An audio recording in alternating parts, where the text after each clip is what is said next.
தொலைக்காட்சி அன்பர்களே, உங்கள் அனைவருக்கும் அன்பு கலந்த வணக்கத்தை தெரிவித்துக் கொள்கின்றேன். இன்று கிறிஸ்தவ மக்கள் ஈஸ்டர் பெருவிழாவை கொண்டாடுகின்றார்கள். அந்த விழாவை முன்னிட்டு உங்கள் அனைவருக்கும் வாழ்த்துக்களை தெரிவித்துக் கொள்கிறோம். உங்களுக்காக இன்று சிறப்பாக ஜெபிக்கின்றோம். இன்னும் ஒரு சில நேரத்தில் எங்கள் வழிபாடை நடத்த இருக்கின்றோம். வழிபாடை உங்களுக்காக, உங்கள் கருத்துக்களுக்காக, குடும்ப நலனுக்காக ஒப்புக் கொடுக்கின்றோம். ஈஸ்டர் பெருவிழா என்றால் என்ன?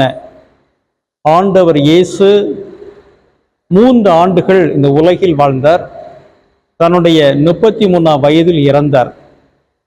இறந்து 3ஆம் நாள் ஞாயிற்றுக்கிழமை அவர் உயிருடன் எழுப்பப்பட்டார்.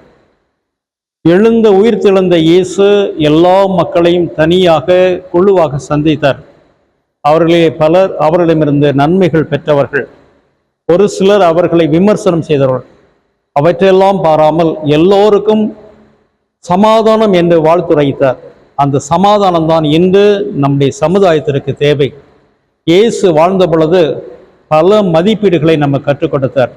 அன்பு, மன்னிப்பு, இரக்கம், இன்னும் பல மதிப்பீடுகள். இவையெல்லாம் நாம் கடைபிடித்தால் நம்முடைய நாடு ஒற்றுமையான நாடாக, சகோதர சகோதரர்களின் மனப்பான்மை வாழ்கின்ற நாடாக அமையும்.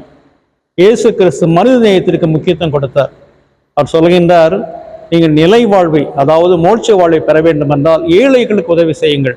ஏனென்றால் ஏழைகள் வடிவில் நான் வருகின்றேன், பிச்சைக்காரன் என்பவன் அவனுடைய வடிவில் நான் வருகின்றேன். இவ்வாறு பிச்சைக்காரர்களுக்கு உதவுகின்ற பொழுது, வறியவர்களுக்கு உதவுகின்ற பொழுது நாம் நிலை வாழ்வை பெறுவோம். அந்த வாழ்வை பெறுவதற்காக இயேசு வாழ்ந்தார், இறந்தார், உயிர்த்தார். உங்கள் அனைவருக்கும் மீண்டும் ஈஸ்டர் பெருவிழா வாழ்த்துக்கள். இறைவன் உங்களையும் குடும்பத்தையும் நிறைவாக ஆசீர்வதிப்பாராக. நன்றி.